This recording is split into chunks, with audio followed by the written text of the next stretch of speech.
Hello friends, আজকে আলোচনা করা যাক পিএসসি ক্লার্কশিপের এক্সপেক্টেড কাট অফ কত হতে পারে। কিন্তু এই কাট অফটা আলোচনা করার আগে আমাদেরকে দেখে নিতে হবে যে গতবারের কাট অফ কত ছিল, কেননা সেই কাট অফ না দেখলে এটা বলা মুশকিল। গতবারের যে প্রশ্নপত্রের যে মানটা ছিল, গতবারের প্রশ্নপত্রের মান অনেকটা সোজা ছিল এইবারের ক্লার্কশিপের তুলনায়। যদি বলো কেন, গতবার চাওয়া হয়েছে যে মেসি কোন দেশের খেলোয়াড়, এবার চাওয়া হয়েছে আর্জেন্টিনার মুদ্রার নাম কি। তাহলে কোশ্চেন লেভেলটা কোথায় যাচ্ছে বুঝতে পারছো। পাশাপাশি চারটে শিফটেই যে কারেন্ট অ্যাফেয়ার্সগুলো এসেছিলো সেগুলো কঠিন তো বটেই, পাশাপাশি সেগুলো এক বছর আগেকার রিসেন্ট কোনো টপিকের ওপর কিন্তু কারেন্ট অ্যাফেয়ার্স আসেনি, খুব কম এসছে, দু একটা এসছে যেগুলো সোজা ভারতরত্ন থেকে এসছে, দু একটা শিফটে এসছে। থার্ড শিফটে যে কারেন্ট অ্যাফেয়ার্স ছিল আমার মনে হয় যতগুলো ছিল ততগুলোই কিন্তু খুবই টাফ, আনকমন। কেন, কারেন্ট অ্যাফেয়ার্স তো যতই পড়ো কমন না আসলে কঠিনই হবে, এটা স্বাভাবিক।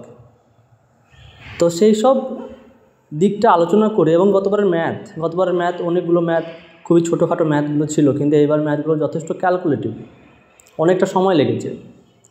এবং ইংলিশটাও, আগেরবার কিছু ইংলিশ ছিল যেগুলো আমরা নর্মালি ইউজ করি, কিন্তু এবার ইংলিশটা গ্রামার পার্টটা এতটা তুলে দিয়েছে, এবং কিছু কিছু শিফটে তো মানে ভয়ঙ্কর কঠিন বলা যেতে পারে ইংলিশ কোশ্চেন, 20-এর ওপর স্কোর করা খুবই টাফ। তো সেই সব দিক দিয়ে ভেবে চিন্তে যেটা বলা যাচ্ছে যে এইবার জেনারেলদের কাট অফ মানে ইউআরদের 50 থেকে 55-এর মধ্যেই থাকবে। ওবিসি এ 40, ওবিসি বি 48 আশেপাশে, এসসির 42-এর আশেপাশে, এসটির 25-এর আশেপাশে, 2-3 হয় প্লাস হবে নাহলে মাইনাস হবে। কেননা গতবার জেনারেলদের ছিল 65, তাহলে এবার তো প্রশ্নপত্রের মান কঠিন হয়েছে, এটা স্বাভাবিক। এবার হয়তো অনেকজন বলবে না এখন তো খুব টাফ কম্পিটিশন, খুব পড়াশোনা করছে, ওই রকম নয়, পড়াশোনা সবাই করে, কিন্তু পরীক্ষার হলে কমন পাওয়াটাও আসল ব্যাপার। যতই পড়াশোনা করুক না কেন, সেখানে যে পড়ছে আর যে পড়ছে না দুটোই নাহলে লেভেল হয়ে যায়, দুটোই সেম হয়ে যায়। গতবার ওবিসি এ কাট অফ ছিল 43, এবার তো ওবিসি এ 40-এর আশেপাশে থাকবে, তার বেশি যাওয়া সম্ভবই নয়। কেননা আগেরবার কোশ্চেন যেখানে সোজা ছিল তারপরেও যেখানে 43 কাট অফ নেমেছে, তাহলে এবার তো প্রশ্নের মান অনেক কঠিন ছিল। তাহলে ওবিসি যদি 40-এর নিচে নেমে যায় সেটাও অবাক হওয়ার কিছু নেই, হয়তো 37, 36 হতেই পারে। কেননা 8,000-এর ওপর যে ভ্যাকেন্সি শোনা যাচ্ছে, তার মানে 80,000 ক্যান্ডিডেট পাস করবে। আগেরবার এসেছিল 48, এবার ওই 42-43 এর আশেপাশে থাকবে।